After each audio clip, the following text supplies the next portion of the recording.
بسم اللہ الرحمن الرحیم۔ حسن یوسف پہ کٹی مصر میں انگشت زناں، سر کٹاتے ہیں تیرے نام پہ مردان عرب۔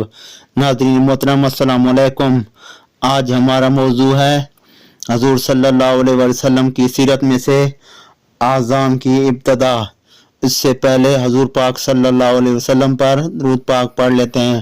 الصلاۃ والسلام علیک یا سیدی یا رسول اللہ وعلی آلک واصحابک یا سیدی یا حبیب اللہ۔ آذان کی ابتدا۔ جب مدینہ منورہ میں مسجد تیار ہو چکی تو رسول اللہ صلی اللہ علیہ وسلم کو یہ خیال آیا کہ مسلمانوں کو نماز کے لیے کس طرح جمع کیا جائے۔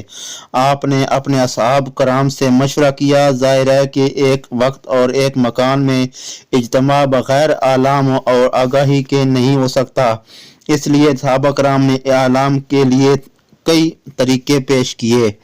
بعد نے کہا کہ آگ روشن کر کے اونچی کر دی جائے، مسلمان اسے دیکھ کر جمع ہو جایا کریں۔ حضور صلی اللہ علیہ وسلم نے بوجہ مشابہت مجوس اس طریقہ کو پسند نہ فرمایا۔ بعد نے کہا قانوس تجویز کیا، مگر بوجہ مشابہت نصارہ یہ تجویز رد کر دی گئی۔ اس طرح بوق کو بوجہ مشابہت یہود پسند نہ کیا گیا۔ حضرت عمر فاروق رضی اللہ تعالیٰ عنہ نے یہ مشورہ دیا کہ ایک شخص کو نماز کے وقت بغرض اعلام بھیج دیا جائے۔ اس پر رسول اللہ صلی اللہ علیہ وسلم نے حضرت بلال سے فرمایا کہ اٹھ کر نماز کے لیے ندا کر دے۔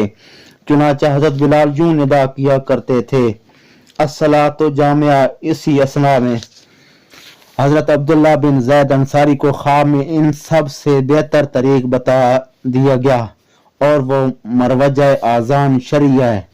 حضرت عبداللہ نے اپنا خواب بارگاہ رسالت میں عرض کیا، حضور پر نور باب امو امی پر اس سے پہلے اس بارے میں وحی آ چکی تھی، اس لیے آپ نے سن کر فرمایا کہ بے شک یہ رویا حق ہے انشاءاللہ تعالی، اور حضرت عبداللہ کو حکم دیا کہ حضرت بلال کو کلمات آذان کی تلقین کر دو، وہ آذان دیں گے، کیونکہ ان کی آواز تم سے بلند اور نرم و شیریں ہے۔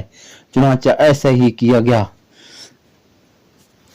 یہود سے معاہدہ۔ اسی سال رسول اللہ صلی اللہ علیہ وسلم نے مسلمانوں اور یہود و مدینہ کے درمیان ایک معاہدہ تحریر فرمایا، جس کی شرائط کی پوری تفصیل سیرت ابن عشام میں ہے۔ ان شرائط کا خلاصہ یہ ہے: پہلا، خون بہا اور فدیہ کا طریقہ سب کا کام رہے گا، جس طرح پہلے چل رہا تھا اسی طرح رہے گا، سب کا کام رہے گا۔ ہر دو فریق کو مذہبی آزادی ہوگی، ایک دوسرے کے دین سے تعارض نہ کریں گے۔ ہر دو فریق ایک دوسرے کی خیرخواہ رہیں گے، یعنی کہ مسلمان اور یہود ایک دوسرے کی خیرخواہی کریں گے اور خیرخواہ رہیں گے۔ اگر ایک فریق کو کسی سے لڑائی پیش آئی تو دوسرا اس کی مدد کرے گا۔ اگر فریقین میں ایسا اختلاف پیدا ہو جائے کہ جس سے فساد کا اندیشہ ہو تو اس کا فیصلہ خدا اور رسول پر چھوڑ دیا جائے گا۔ آگیا کوئی فریق شریک قریش اور اس کے معاونین کو امان نہ دے گا۔ اگر کوئی دشمن یثرب پر حملہ آور ہو تو ہر فریق مل کر اس کا مقابلہ کریں گے۔ اگر ایک فریق کسی سے صلح کرے گا تو اس مصالحت میں دوسرا فریق بھی شامل ہوگا، مگر مذہبی لڑائی اس سے مستثنی ہوگی۔ یہاں تک چل رہا تھا ہجرت کا پہلا سال، اور اس سے آگے جو ویڈیو پیش کی جائے گی وہ ہجرت کا دوسرے سال سے ویڈیو پیش کی جائیں گی۔